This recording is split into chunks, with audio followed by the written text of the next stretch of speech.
Do you remember when people like Nigel Farage and many others, and even recently on this channel, we've been trying to warn people about this idea of a United States of Europe?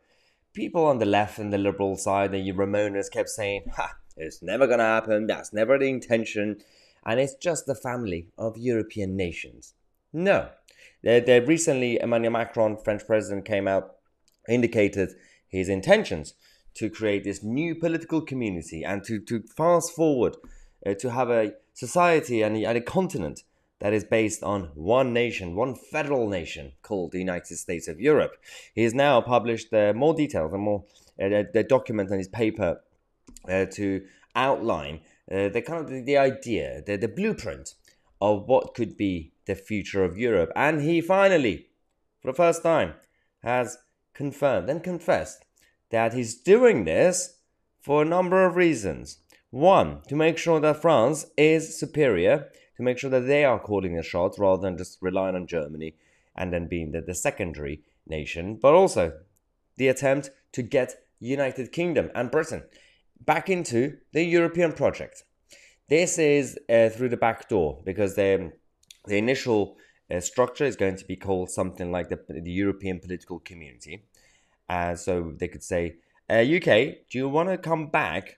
Because don't worry, it's not the EU, it's just another EU, but it's not the EU because it did Brexit. So this is the best way to sell it to your population. That's one reason. Second reason is to also get countries like Georgia and Ukraine and Moldova to easily join the European project, to be able to completely control the narrative of the whole continent.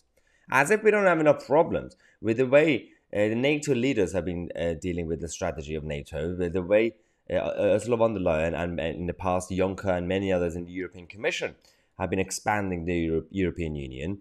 And we have all these other nations, by the way, the EU members like Denmark and the Netherlands, who have been skeptical when it comes to too much integration.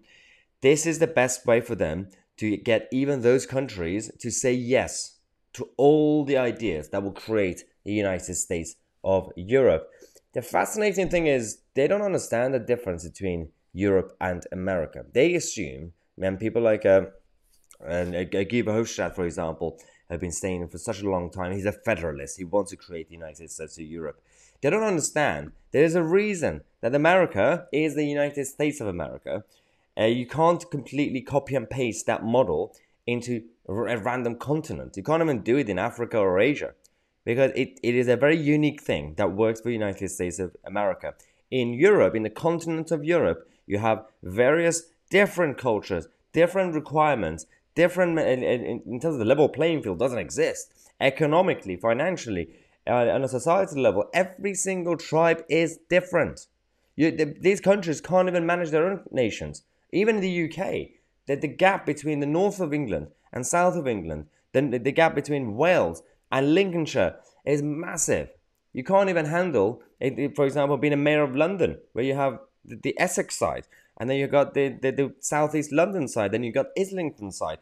You can't create a one world nation or initially continent and then go towards this Star Trek world. It doesn't work.